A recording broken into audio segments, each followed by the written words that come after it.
یعنی آج دیکھا جائے تو ہمارا کل صدر ٹرمپ نے 47ویں صدر کے طور پر امریکہ کے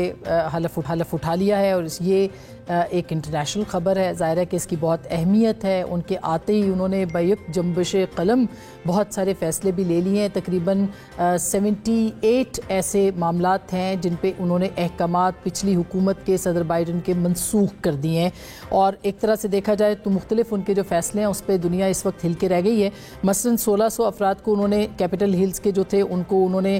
معافی دے دی ہے۔ یہ تو ان کا ڈومیسٹک معاملہ تھا، ان میں سے بہت سارے لوگوں کی رہائی جو ہے وہ بہت جلدی متوقع ہے، لیکن اس کے ساتھ ساتھ انہوں نے جو میکسیکو کی سرحد ہے اس کے اوپر بھی قومی ایمرجنسی کا نفاذ کر دیا ہے۔ اسی طرح سے جو خلیج میکسیکو ہے اس کو خلیج امریکہ کا نام دینے کی بات کر رہے ہیں۔ وہ گرین لینڈ کے اوپر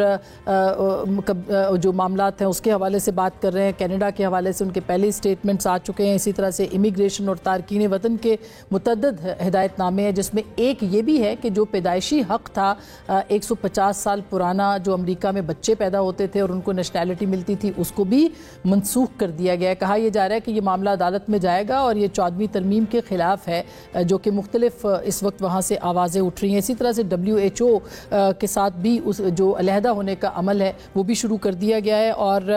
پیرس معاہدہ جو ہے اس کے ساتھ بھی انہوں نے دستبرداری اختیار کر لی ہے۔ اس کے اوپر مختلف جو یورپی یونین کے ممالک ہیں وہ اس پہ بات بھی کر رہے ہیں۔ ٹک ٹاک کے اوپر انہوں نے پابندی جو ہے وہ ختم کی ہے، 75 دن کے لیے مؤخر کی ہے، اور کہا یہ جا رہا ہے کہ اس کمپنی کے پاس موقع ہے کہ وہ امریکہ میں پابندی سے بچنے کے لیے کمپنی کو فروخت کر دیں۔ یہ ٹرمپ صاحب نے کہا ہے اتنا امپورٹنٹ ہے یہ معاملہ۔ اس معاملے کے اوپر انہوں نے بات کی، جو ان کی ووٹ ٹیکنگ تھی اس کے اوپر بھی بڑے دلچسپ معاملات دیکھنے کو ملے۔ مختلف جو انٹرنیشنل کمپنیاں ہیں جیسے گوگل کے ہیڈ ہیں یا ایپل کے یا ایکس یعنی ٹویٹر کے ایلن مسک صاحب تو ان کے اپنے مشیر بھی ہیں، اسی طرح سے جو میٹا کے ہیں وہ بھی وہاں پہ موجود تھے، اور تمام جو دیکھا جائے تو سوشل میڈیا سے جڑی ہوئی تمام جو کمپنیاں ہیں وہ اس وقت ان کے ساتھ الائنڈ ہو چکی ہیں۔ البتہ جو روایتی میڈیا ہے امریکہ کا وہ تھوڑی ریزنٹمنٹ کر رہا ہے، اور اس کے اندر مختلف اخبارات جو کہ پرانے اخبارات ہیں انہوں نے اپنی جو ایک طرح سے ریزنٹمنٹ ہے، مزاحمت ہے، وہ شو کی ہے۔ مثلا واشنگٹن پوسٹ نے ایڈیٹوریل لکھا ہے اور انہوں نے کہا ہے کہ انتظامیہ کی طرف سے پیدائشی شہریت کو ختم کرنے کی کوشش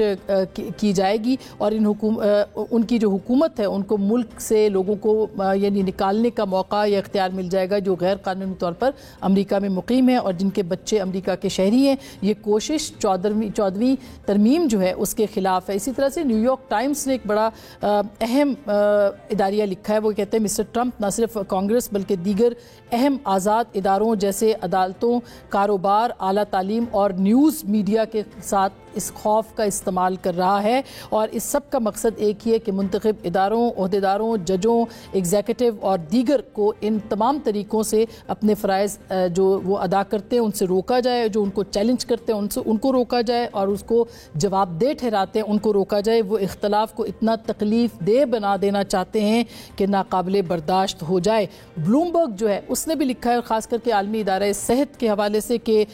اس اقدام کو صحت کے حامیوں اور جمہوری قانون سازی کے اداروں دونوں طرف سے جو ہے بڑے پیمانے پر تنقید کا نشانہ